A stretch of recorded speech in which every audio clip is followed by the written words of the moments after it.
Hey guys, how's it going? Ghosty Rich here today, and as you can see right here, I'm building a box for my subwoofer, which is an ACCA 10-4. So why am I showing you this? Because I want you guys to see kind of how I'm building the sub box.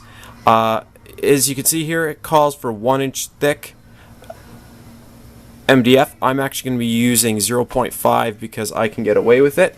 So as you can see, we have a 1412 measurement here. I put that into my box calculator, which is right here, and that equals 1 cubic feet. So what I did is, since I'm using, instead of 1-inch MDF, I'm using 0.5 because it's ½ inch. You can see here there's this 1 foot. That means 1 cubic foot. So it matches. Now that I'm using smaller, I've got the same result. And I've just shrunk my box down a little bit, so I get to make my box a little bit smaller. So as you can see, just so you understand how I got it. Now the cool thing about this box builder, again, you can get there by going to that link, is the fact that once you pump in all your stuff, it's going to tell you each side. Make your sideboards 12 by 13. Make your top board 13 by 13. Make your front and back boards 12 by 12. Super easy. So all you have to do is rip those off in a saw. So if you have a saw with a fine blade, if you're using MDF, do that. If you're going to be using plywood or something, make sure you measure the thickness, put it here, and make sure it matches the enclosure volume. Now you'll notice in your manual it'll usually say if you have a pre-made enclosure and you put those specs into here, it's a bigger volume than what it says you need inside your manual. The reason why is because when it shows you a prefabbed enclosure, what to make it, the reason why this volume's a little bit bigger, like for example, when I looked up my sub, it says 0.93, where this is 1 foot. It accounts for the subwoofer volume as well. Like once you put the sub in, it's going to cut down on your volume. So it already accounts for it, so that's why I made it 1 foot, as you can see here, and we've got it all good. I've already cut these pieces out in the garage, so let's go take a look. Alright guys, so the next part that you're going to want to do is, like I showed you before, is once you have all your dimensions, you just trace it out here and then you cut it. Now, make sure you don't trace them all side by side on here because you need to account for saw bite. So what I usually do is I actually cut one piece. After I cut that piece, I measure the next one, cut the next piece, and then so on and so forth. Cut 2 of every size that it showed you there. And then after you do that, I'll show you the box assembly. So again, all you're going to do at this point is do what I've shown you here. Just trace them out and then cut with a saw. Make sure you're using a fine blade. The reason why is if you're using something very jagged, you're going to just shred MDF. If you're using plywood, when using wood, it's always nicer to use something with a finer blade. Okay? So just get all those pieces cut. Alright guys, so as you can see here, we've got a piece there. That's a piece that I cut. And I just want to show you what I'm doing here. So as you can see, I'm slowly gluing on the inside of the box here. And as I'm putting each piece on, I'm gluing. So the best thing to tell you is I started with a corner like this. And I glued down it. And then I held them together. If you have a clamp or something, it's better. But if you have 2 people, it's super easy. You just get someone to hold this side. And you hold it into a corner. You take a pre-drill bit. And you go in. And then out, and then of course you put your screw in, and then I usually do all my corners, and then after I have everything together, like all 4 corners, I'll put a center screw on each just to give it a little bit more structural support. And then of course when you put the top on here, I put glue all the way around the rim like this, and then after I do that, I put the top on in the center, pre-drill all the way, or pre-drill diagonal ways, pre-drill diagonal ways. Once I got those 4 screws in, I'll just pre-drill the rest and then bang in all the screws on the top.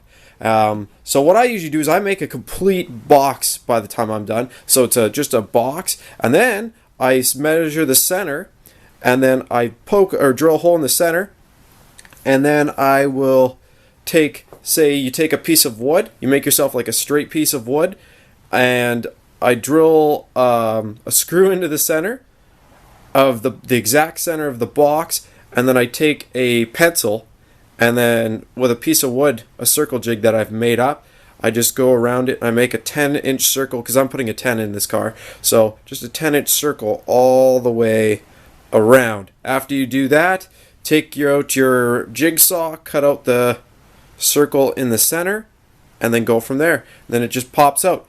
After that, what you're going to do, and I'll show you, and what you can see here, I just go in through that 10-inch circle and I glue all the way around every seam. You don't want any corners. You want them to be like, as you can see, just glued corners, so that way it's a rounded corner, it's not that, and also it makes it sealed airtight, because it's all about making it airtight. Now, for putting my wires through, what I usually do is when I'm bringing it into the car, I see how I want it to sit in the car, and then I drill a hole in the side, I bring my wire in to the box, put it on my sub terminals, and then after that, I just glue or silicone the box really good. I don't like to put terminals on, because if I put a terminal cup here, it's just one thing to cause resistance, for one, and two, I'm just making a budget box build. This is me just having a little bit of fun, and of course for you it all depends. Like I said, I'm not a professional, I'm just having a little bit of fun, and if you're seeing how, if you're just trying to have a little bit of fun and make your own box,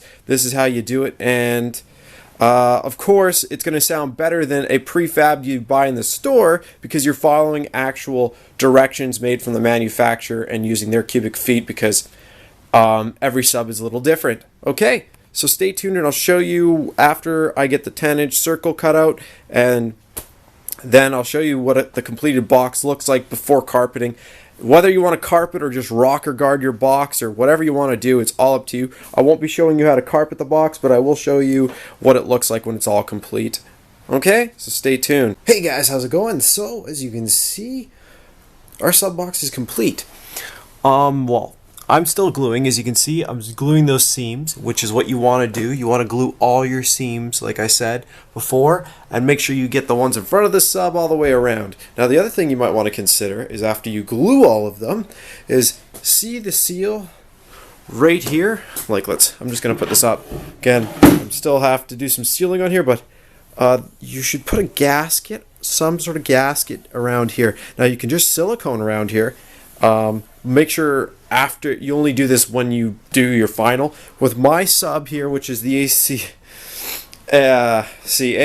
Orion 10-inch, there's a gasket on the bottom already, like it's a felt, so it's going to seal up against here. Mine also mounts different than most subs, which you've probably seen with my template. It is only here, and my sub only requires a 9.5-inch hole. So usually a 10 would be a little bit bigger than this, but like I said, didn't need it because it's a 9.5. If I ever swap it out, I'll probably have to cut the hole a tiny bit bigger. But let's quickly show you what it looks like. I'm just going to put it in. Stay tuned. There you go, guys. Sasha's new home. Wow. Looks so sick. Anyways, so that's how you know it's going to fit. And then from here, you would pre-drill your holes. And then from there, screw it down. Make sure she's nice and center, and you're done.